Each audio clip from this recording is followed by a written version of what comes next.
नमस्कार, देशोन्नतीमध्ये मी साक्षी आपलं स्वागत करते। बघूया प्रदेशच्या आजच्या टॉप 10 बातम्या। राज्यात पुरुषांवर अत्याचाराच्या वाढत्या घटना दुर्दैवी आहेत। अशा घटना थांबवण्यासाठी राज्य सरकारने महिला आयोगाच्या धर्तीवर पुरुष हक्क आयोगाची स्थापना करावी अशी मागणी भूमाता ब्रिगेडच्या अध्यक्षा तथा सामाजिक कार्यकर्ता तृप्ती देसाई यांनी केली आहे।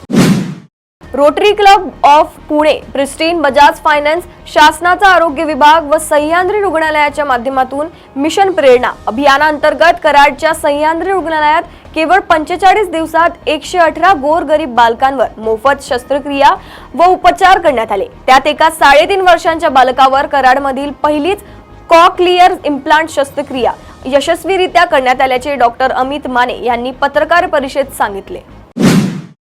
फसवणुकीच्या गुन्ह्यात मदत करण्यासाठी 2 लाखांची लाच घेत असताना अटक करण्यात आलेल्या पलूस पोलीस ठाण्याच्या फौजदाराला 1 दिवस पोलीस कोठडीत ठेवण्याचा आदेश न्यायालयाने गुरुवारी दिला। लाचलुचपत विभागाने बुधवारी रात्री फौजदार महेश गायकवाड याला पोलीस ठाण्यातच 2 लाखांची लाच घेत असताना सापळा रचून अटक केली होती।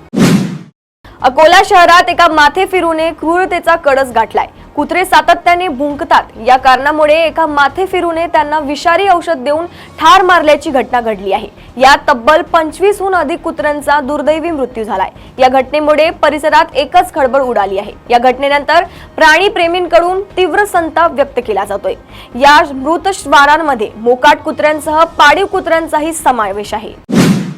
नांदेडमध्ये महिला मजुरांना घेऊन जाणारा एक ट्रॅक्टर विहिरीत कोसळल्याची दुर्घटना घडली। यात तब्बल 8 जणांचा मृत्यू झालाय। या घटनेनंतर परिसरात शोककळा पसरली आहे।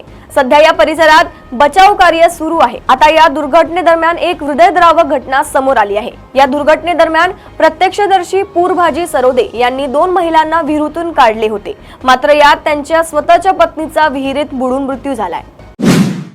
सोलापूर जिल्ह्यातील प्रत्येक शाळांमध्ये विद्यार्थ्यांच्या सुरक्षिततेसाठी सीसीटीव्ही कॅमेऱ्यांची व्यवस्था तातडीने उपलब्ध करण्याचे आदेश सोलापूरचे पालकमंत्री जयकुमार गोरे यांनी प्रशासनाला दिली आहेत।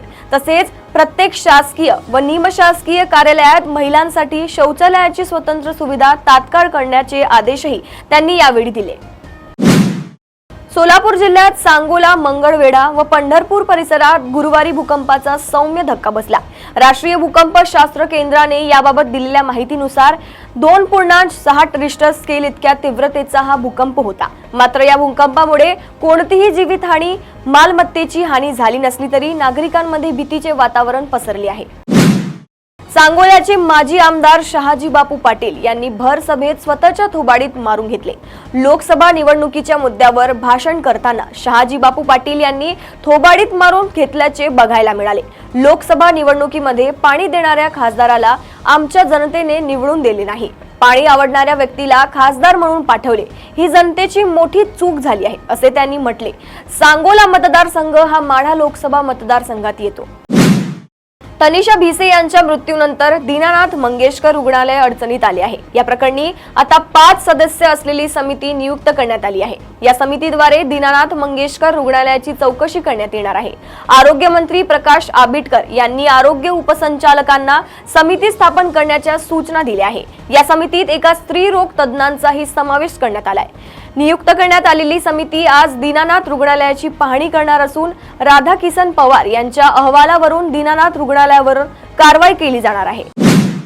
उपजिल्हाधिकारी देवेंद्र कटके यांनी आपल्याच पत्नीवर गंभीर आरोप करत पोलिसात धाव घेतली आणि गुन्हा दाखल केला। हे प्रकरण ताजे असतानाच अजून एक धक्कादायक अशी माहिती या प्रकरणात पुढे आली आहे। कटके यांच्या पत्नीचा प्रियकर विनोद उबाळेच्या जालना जिल्ह्यातील हॉटेलमध्ये काही पुरावे आढळले आहेत, ज्यात कपाळावर मोठे छिद्र असलेली कवटी आणि 8 वेगवेगळ्या आकाराची हाडे आढळली। तसेच एक बेसन पीठ असलेली पिशवीसह अघोरी जादूचे साहित्य आढळून आले आहे। आता मोठी खळबळ निर्माण झाली आहे। प्रदेशातील अशा टॉप 10 बातम्या जाणून घेण्यासाठी बघत रहा देशोन्नती। नमस्कार। ठळक घडामोडींसाठी देशोन्नती न्यूज चॅनलला सबस्क्राइब करा आणि बेल आयकॉन प्रेस करा।